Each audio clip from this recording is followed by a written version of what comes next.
Vocês estão preparados para a mudança que vai acontecer no mercado de animes nos próximos anos? Pessoal, vocês já estão percebendo a mudança que está acontecendo em todo o mercado de cultura no geral? Mas antes de eu começar a falar sobre isso, e aí, eu sou o Lucas, aqui é o Papo Otaku, bem-vindo! Aqui a gente fala sobre animes, mangás, toda a cultura japonesa no geral que eu gosto, que vocês gostam e que aqui é o lugar certo. E aqui é o lugar certo para vocês. Não sei se vocês perceberam, mas nos últimos anos, a forma como os estúdios lançam os animes está mudando, e muito rápido. Antigamente, na época de Naruto, Bleach, One Piece, ou até mesmo há uns 3, 5 anos atrás, a gente tinha animes que duravam muito tempo, episódios semanais, muita enrolação, muito filler, e isso está acabando. Tá acabando essa forma de fazer anime. A gente tá vendo produções grandes que são lançadas uma vez por ano, uma vez a cada 2 anos, uma vez a cada 5 anos, como foi Dorohedoro, e a gente sabe o quanto foi ruim isso, mas a gente não teve uma queda de qualidade da primeira para a segunda temporada, justamente por tempo de produção. E é isso que eu vim falar aqui hoje. A forma como a produção tá mudando e a qualidade, ao meu ver, tá subindo muito. Aqui a gente tem vários fatores que dá para entender que são os culpados da mudança da forma como produzem animes. A gente pode atribuir à tecnologia, ao consumo, a geração, ou então isso dá mais dinheiro dessa forma. E isso é um bom motivo, viu? A indústria de animes está cada vez mais fazendo mais dinheiro. E estúdios grandes estão começando a apostar nisso. A Sony divulgou nessa semana que o filme do Kimetsu no Yaiba deu muito dinheiro para eles. E a gente sabe que eles não estavam lançando tanta coisa que fazia sucesso nos últimos tempos. A gente pega o filme, sei lá, vou usar como exemplo, Morbius, o Craven. São filmes do universo do Homem-Aranha que não fizeram sucesso algum, foi um flop. E isso é uma prova clara que os animes estão ganhando cada vez mais espaço e vão ter ainda mais espaço na indústria, principalmente aqui no Ocidente. Vocês querem um exemplo muito claro que a indústria está mudando? One Piece. A gente está aqui falando de um anime que tem mais de 20 anos, 25 anos, desculpa gente, mais de 25 anos de lançamento semanal. Vocês têm ideia do que é isso? Semanal? A maioria aqui não era nem nascido quando o One Piece começou a ser produzido. Então, eu tô falando de um anime que era semanal há mais de 25 anos, que agora, que a partir desse ano, deixou de ser semanal, aí por abril, e vai adotar o sistema de temporada, 13 episódios mais ou menos por temporada, e vai trabalhar melhor cada episódio, cada arco, para ter tempo de produção.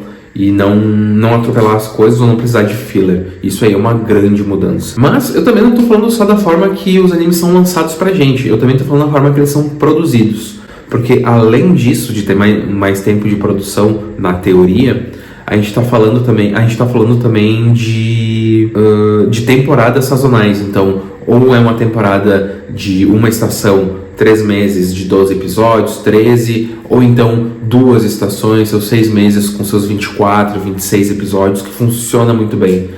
Tem animes que se mostram melhor dessa maneira, onde não vai se aproximar tanto do mangá, vai trabalhar melhor as coisas, vai criar mais hype com o tempo em stand-by. Isso aí é importante para a indústria, mudar a forma como é feito para atrair novas pessoas também. Essas pessoas que não eram acostumadas com anime vão começar a gostar mais, conforme forem recebendo dessa maneira. E a gente tem que também atribuir isso, a forma como está acontecendo, pelos streamings. Porque essa coisa de temporada ficou popular da forma que é hoje por causa dos streamings. A Netflix, HBO, Disney, eles lançarem uma coisa a cada 1 ano, 2 anos, ou até mais, dá esse espaçamento. Nas séries começou a respingar também nos animes. Se deu certo nas séries, não tem por que não dar certo nos animes. E a gente continua consumindo, continua gostando, e só muda um pouco a forma de acompanhar uma obra. O que, no mais, não quer dizer tanto hoje em dia. Porque a gente está recebendo tanta informação, tanto produto de mídia, que a gente não vai sentir falta. Mas a gente tem outras coisas para suprir a falta de um anime enquanto ele não volta. E aqui eu volto também na questão ritmo e qualidade visual. Se eu tenho um anime que tá com uma qualidade assim absurda, é porque eles têm tempo de produção, eles podem focar em 13 episódios muito bem produzidos e não um episódio semanal podre, cagado, sem qualidade, sabe? Aí eu pego como exemplo Naruto. Tem episódios que são lindos, lindos do início ao fim, porque tiveram tempo de produção, porque eram mais importantes na história. Eu vou até me lembrar assim de cara que é logo depois que o Asuma morre e o Shikamaru está enfrentando o luto. Aquele episódio é muito bonito, é artístico, é no detalhe que tu vê a qualidade das coisas, partes em preto e branco, todo um ar de tristeza que um luto tem que ter, mas a qualidade de produção tu vê que foi colocado muito esforço naquilo. E não são todos os episódios de Naruto que são assim, a gente sabe. A gente tá falando de centenas de episódios. Muitos vão ser fracos porque não tem tempo de produção, não tem importância para a história, então não necessita de tanto cuidado. Então, se eu tenho uma temporada de 3 episódios, eu sei que vai ter qualidade do início ao fim, se tem investimento, se tem um estúdio focado nisso, sabe? E não só isso, tá? Mas eu acredito que o anime que começou a mudar isso, de ter que se esforçar mais na qualidade, é Demon Slayer. Kimetsu no Yaiba foi o primeiro assim que a gente viu que teve uma qualidade absurda de produção e em uma temporada conseguiu entregar bem. Muita gente não gosta da história, mas paciência, a gente sabe a qualidade de produção que aquilo tem. É uma obra-prima em termos visuais. Tudo que tá lá tem motivo, tá bonito, não é feito de qualquer jeito. E agora os estúdios se veem na obrigação de trazer isso para outros projetos também. Não adianta. É uma tendência que já está aí e vai aumentar cada vez mais durante os anos. A gente não vai mais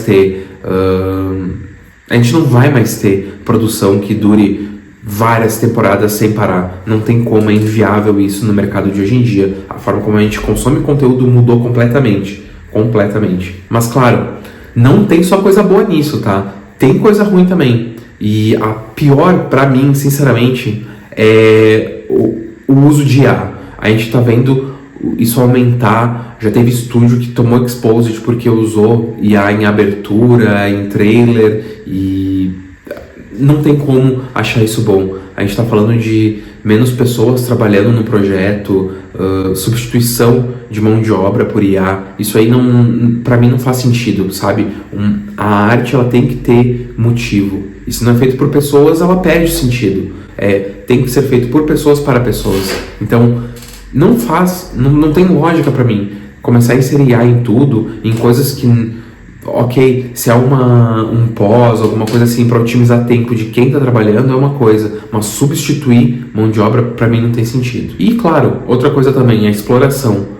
Hoje a gente sabe que o mercado de produção japonesa paga mal. Os animadores não recebem o quanto eles deveriam. É muito disparelho o que um animador nos Estados Unidos e um no Japão ganham. A gente está falando de uma distância enorme de dinheiro. Eu acho que se isso não mudar nos próximos anos, a gente vai ver um mercado também começando a entrar em declínio. E não só em qualidade, mas também em mão de obra, quantidade. A gente está falando de pessoas desistindo dessa carreira para focar em outras coisas, mudar os planos, porque não faz sentido eu me esforçar, perder muito tempo de sono, trabalhar incansavelmente 12 horas, 14 horas, 20 horas, já tem histórias disso em alguns estúdios, e não receber o quanto eu mereço, sabe? Então, eu acho que a gente tem que ficar atento com isso. As mudanças são boas, mas não dá para deixar de lado o que tá vindo de ruim com essa evolução da IA, sabe? Aí é uma coisa para ficar atento, não só em produções japonesas, não só na animação, mas também em vários outros setores da comunicação, da arte, do audiovisual, entende? Isso é uma coisa que me preocupa muito. Eu acho que todo jovem que está pensando o que eu vou fazer da vida, sei lá, com seus 15, 16 anos, deveria se preocupar também, porque vai ser cada vez mais necessário prestar atenção em como o mercado está se comportando para escolher alguma coisa no futuro, sabe? Acho que eu já falei demais sobre isso, mas é só uma reflexão que eu queria trazer hoje de como o mercado muda tão rápido em pouquíssimo tempo. Uma coisa que era, sei lá, 40, 50 anos a mesma coisa, mudou em menos de 5 anos, porque a tecnologia evoluiu muito e o padrão de consumo mudou muito da pandemia em diante, sabe? Eu acho que isso é muito legal para continuar outras conversas, em outros vídeos, porque isso vai atingir a gente, não adianta. E a gente tem que tentar tirar proveito disso o máximo possível. Não sei o que vocês acham, comentem aqui, eu vou gostar muito de ler a opinião de vocês. Se inscrevam no canal, compartilhem, curtam. E é isso. Obrigado, até a próxima, gente.